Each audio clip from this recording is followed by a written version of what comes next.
พอสำนีแล้วพี่น้องเนาะเดี๋ยวจะพาออกไปเบิ่งข้างนอกกันข้างในจริงๆแบบสวยงามเลยพี่น้องสำหรับปรับแสงบ่ได้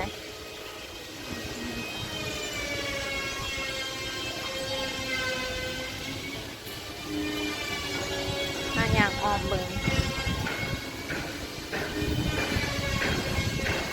ข้างๆโบสถ์นะพี่น้องซีเมนต์เป็นสีทองเบิดพี่น้อง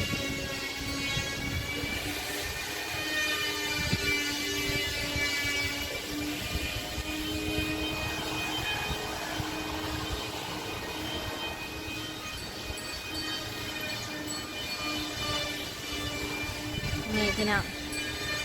เป็นสีทองข้างหลังสวยงามอลามตา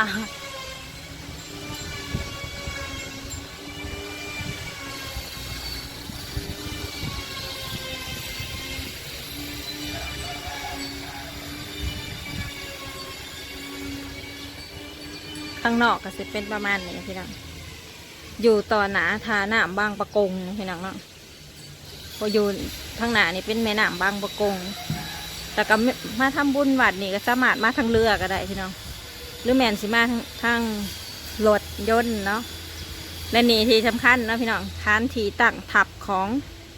พ่อตากสินมหาราชนะพี่น้องเนาะที่มาตั้งทัพอยู่บนนี้หลบสนะนะพี่น้องเนาะมีประวัติอยู่ดอกกะ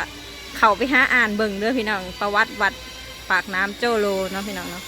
เดี๋ยวสิพาไปเบิ่งทางหนาเนี่ยจักหน่อยนะข้างงานเมนทาน้ำด้วยนะครับเนี่ยสุดเนาะนี่ฮันมาเบิ่งทางหนึ่งเนาะสมเด็จพระเจ้าตากสินมหาราช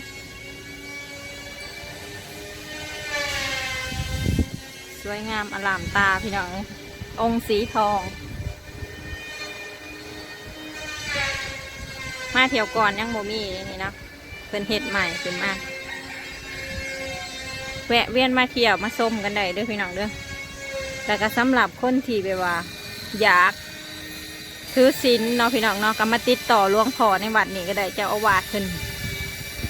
มีการจัดอันแบบว่าถือศีลกินเจเนี่ยพี่น้องมาติดต่อทางวัดได้แล้วเพิ่นกะสีผ้าหนังขามเรือไปบ่อนปฏิบัติธรรมอยู่ฝั่งนั่นเนาะพี่น้องฝั่งแม่น้ำฝั่งนั่นเนาะนี่พี่น้องสวยงามอะไรทีมงานของเรากำลังเดินมาแล้ว ไป50 ภาพไปเดินไปเบิ่งฐาน้ำพี่น้อง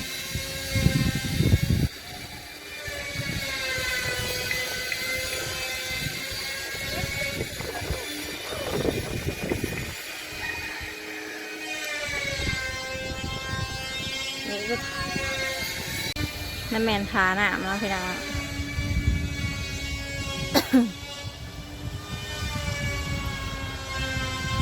บรรยากาศเย็นร่มรื่นวัดปากน้ำเจ้าโลแม่นบ่แม่เจ้าโลหรือโจโลนั่นไงไปย่างไปเบิ่งป่าไก่ตอนนี้น้ำบกพี่น้องนี่สิน้ำลงมากหลายพูดสองขางเลยชาวบ้านนาบนเนี่ยเจ้าบอลได้ที่เพิ่นเฮ็ดเป็นบ่อนปฏิบัติธรรมแล้วพี่น้องเพิ่นสินั่งเรือไปทำให้อยากหูจักด้วยนี่มาติดต่อทางวัดเด้อพี่น้องเด้อชาวบ้านนาบ่ฮู้คือกันไปแม่พาไปเบิ่งป้ายวัดนี่พี่น้องใกล้ๆเรือจ้าง15 คนรอบเกาะนี่พี่น้องนี่นะเป็นสื่อวัดเนาะป่วนพี่น้องให้เบิ่ง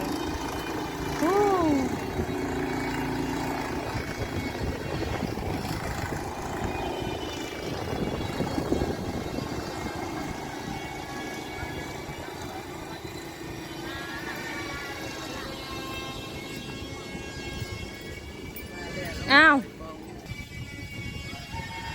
ร้องของเฮาคนจอย2 คนคนจ่อย2 คนอยู่น้ำกัน 3 คนแล้วเอา4 คนยังได้อยู่ เอามาเป็นตากล้องให้แน่ครับร เต็ ถ ม แล้ จ ว อแล้ว ต้องมาเป็นตากล้อง กดเล ให้ ย แน่ เต็มจอแล้ว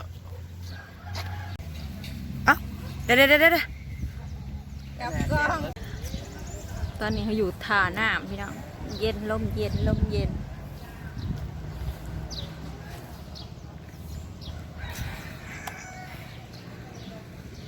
ข้างหลังของข้าวเหม็นวัด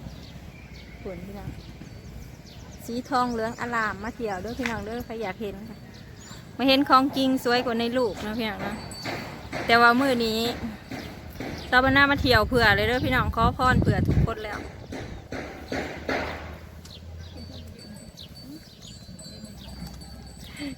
เดี๋ยวสิเก็บภาพไปฝากนะพี่น้องนะผู้ใดที่อยากมาก็มาเด้อพี่น้องเสด็จจึงเชาสวยพี่น้องมีโอกาสมากก็มาเด้อพี่น้องอย่ารีรอให้มีเงิน เรากำลังหามุมเซลฟี่กันอยู่นะพี่น้องแม่ไปเบิ่งข้างหน้าพูดไปทางข้างหน้าผู้ไปไปต่อนะสิไปเซอร์นั่นน่ะรอบหน้าล่องเอาไปผู้เดียวละวันนี้ไปข้างย่างไปทางนี้ป้าแม่ตลาดบ่ของขายบ่เดี๋ยวหาแนวกินอีกแล้วโอ้พักไส้อีกแล้วก็มาจักปลาเฮาบอกกินพักโอ้ยมีหมักม่วงว่าจังเนาะเฮ้ยบ้องไปเลาะตลาดก่อนปะยังสันเจ้าขายของสื่อๆบ้างขายของนิดๆหน่อยๆนะพี่น้องเอ้ยมาเที่ยวได้กับติดใหม่ติดมือในซ้ายของฝาไผ่ฝาแปลสบายบอกวาง แพรสวายไปว่ามังม่วงพี่น้องซื้อถึง30 บาทเต็มถุง30 บาทน้องนกนี่20 บาท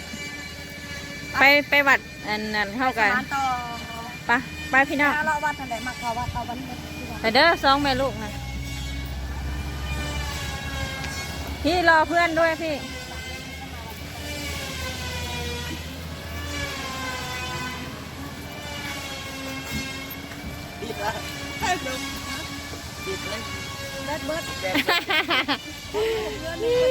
ของหนูทนกว่าเมื่อเลยถ่ายคลิปจนเบิดมือเลยนี่ยังทนอยู่ได้แบตเขานะพี่น้องให้เบิ่งความงามอีกเทื่อนึงแดดส่องเลยพี่น้องเลยงามแรงแดดส่องสวยแดดส่องสะท้อนสีทองพี่น้องเบิ่งกำแพงนี่ยังเป็นสีทองเลยพี่น้อง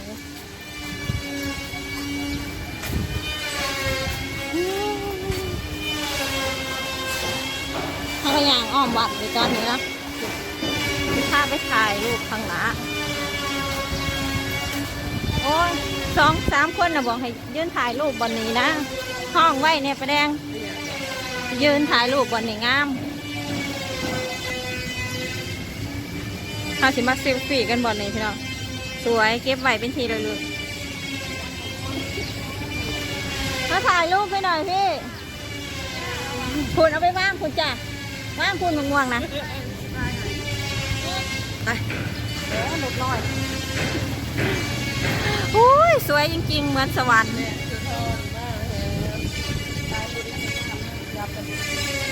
แม่มันบังวัด ไปกันเด้อพี่น้องเด้อสำหรับคลิปนี้ชาวบ้านนาสิฝากไว้สำนีก่อนพี่น้องเซลฟี่ซะก่อนบ๊ายบายทุกคนบ๊ายบายแม่บ๊ายบาย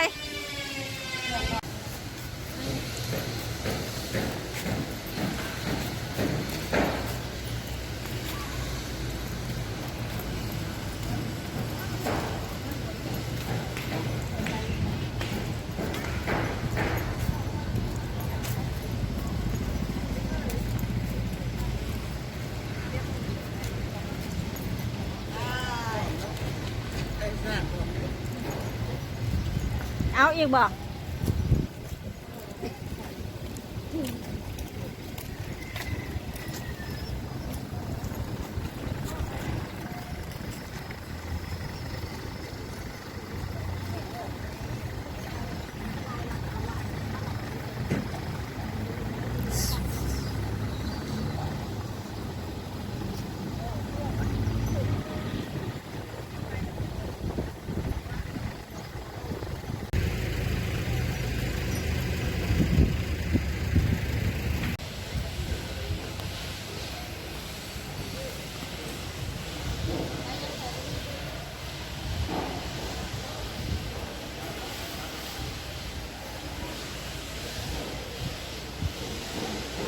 วยงามบ่พี่น้องมื้อนี้สาวบรรณาพามาเบิ่งโบสถ์ทองคำเด้อพี่น้องเด้อโอ้ยสวยอลีอลอให้เบิ่งบริเวณอ้อมๆวัดนี่สิเป็นสีทองไปเลยพี่น้อง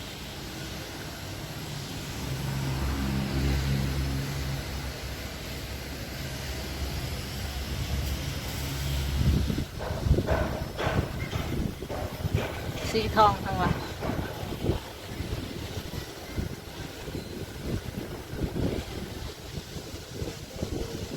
สะเซิงเซาเลยพี่น้องเลย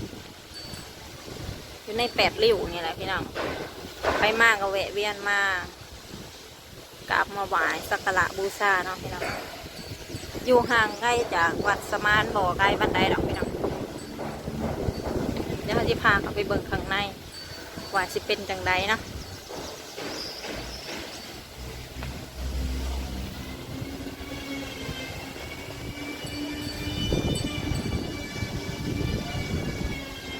เฮ็ดยังแม่มาให้แม่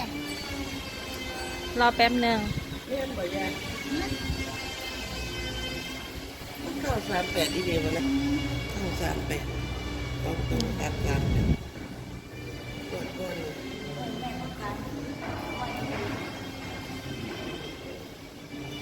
ตอนนี้เราเขามาในพระอุโบสถแล้วพี่น้องสวยงามพี่น้อง